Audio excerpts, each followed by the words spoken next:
हनुमान जी गए, वैद्य सुशेन को लेके आए, उन्होंने आई दवाई बता दी।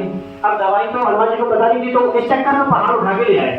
तो कहने का मतलब सिर्फ इतना है कि सर जो मार्केट में हो रहा है कि मतलब कोई भी दवाई, कभी जीरे का पानी, कभी हल्दी का पानी, अलग अलग तरीके के नुस्खे अपनाते हैं। अगर हम वैद्य के माध्यम से लें तो बहुत ज्यादा अच्छा हो, उसका रिजल्ट आपको पेपर पे भी देखने को मिलेंगे। उन्होंने कहा तुरंत आप ऑपरेशन करा लीजिए। उन्होंने पूछा था क्या ऑपरेशन दे लगे, बोले 2-2.5 लाख रुपए लगे। हमने कहा और ऊपर दवाइयाँ, बोले दवाइयाँ तो अलग से लगेगी। हमने कहा 21 दिन बचा है मेरी शादी का लड़की का, तो हम बारात में ज्वाइन कर लेंगे। बोले ये नहीं कह सकते हैं। हमने कहा ठीक है, अगर नहीं कर पाएंगे तो बारात करके ही ऑपरेशन कराएंगे। तो बोले ठीक है, जब वापस आओगे तो ठीक नहीं कर पाएंगे। वहाँ से हमने शादी की, उसके बाद जून में 18 जून से हमने सर से हमने किया, तब से बिल्कुल ठीक है सर।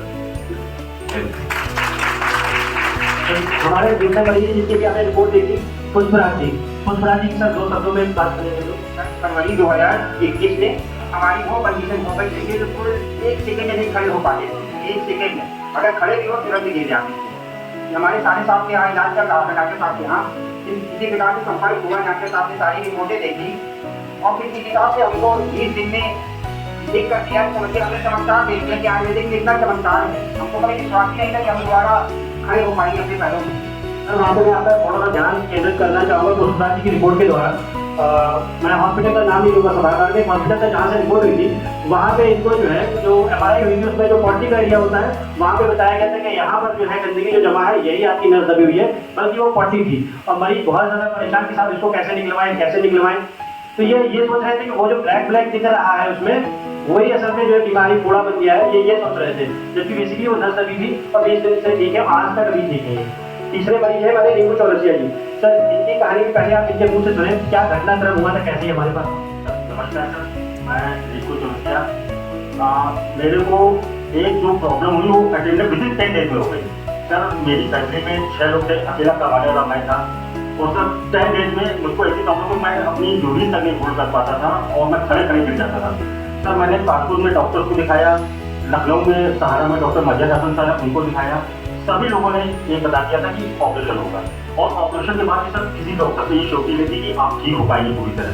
सर मैं इतना डिप्रेस हो गया था कि ऑन दैट टाइम पे आप जस्ट अमेजिंग कर सकते हैं। सर एक बंदा जिसके फैमिली में 6 मेंबर हो, इकलौता वो कमाने वाला, वो इसकी ऐसी कंडीशन हो जाए कि बाथरूम में जा रहा है तो लोगों के साथ जा रहा है। मैं सर इतना डिप्रेस हो गया था कि मैं सर गंगा मैया किया था आत्महत्या करने के लिए। मैंने सर सुसाइड नोट बनाया, गंगा मैया से कूदने लगा। फिर उसी समय क्या हुआ, एक कपल आ गया, खड़ा हो गया, मैं 5 मिनट होगा, 5 मिनट बाद प्लान कैंसिल कर दिया और मोहम्मद क्या आ गया। सर कुछ दिन के बाद नेक्स्ट डे हमारे फ्रेंड मुझको घर में ले आए, वो मुझको अपनी बाइक को बैठा के लेके गए सर के पास, सर को दिखाने के लिए। सर मेरे को एलोपैथी से तो पूरा विश्वास किया था। सर से मैं जब मिला तो सर ने मुझसे ये कहा कि आप मेरा केवल 10 दिन ट्रीटमेंट लेके देखिए, अगर आपको बेनिफिट होता है तो हम आगे कंटिन्यू करेंगे, नहीं तो फिर नहीं। सर मैंने 10 दिन की मेडिसिन ली, 5 दिन के बाद ही तब मुझको धीरे धीरे आराम मिलना चालू हुआ। सबसे पहले मेरी यूरिन होल्ड होना स्टार्ट हो गई, बैलेंसिंग बनना चालू हो गई और धीरे धीरे आज की डेट में सर 2024 में ट्रीटमेंट स्टार्ट हुआ। आज की डेट में सारा काम कर लेता हूँ, सब कुछ। सर हर चिकित्सा की एक लिमिटेशन है, आयुर्वेद की भी अपनी लिमिटेशन है, एलोपैथ की भी अपनी लिमिटेशन है, यूनानी की अपनी लिमिटेशन है। तो बस हम तो ये चाहेंगे कि सर जो हमारी लिमिट में आ जाए वो हम जितना अच्छा कर सके हम कर लें। और जितनी भी इमरजेंसी है, मरीज कभी ये ना सोचे कि वो इमरजेंसी भी हमारे पास आ रहा है तो हम सब कुछ कर लेंगे, तो ऐसा हमें नहीं लगता है। तो दोनों जगह सारी चीज़ें अपनी जगह पे हैं। इसी के साथ में अपनी गाड़ी विराम देता हूँ। धन्यवाद।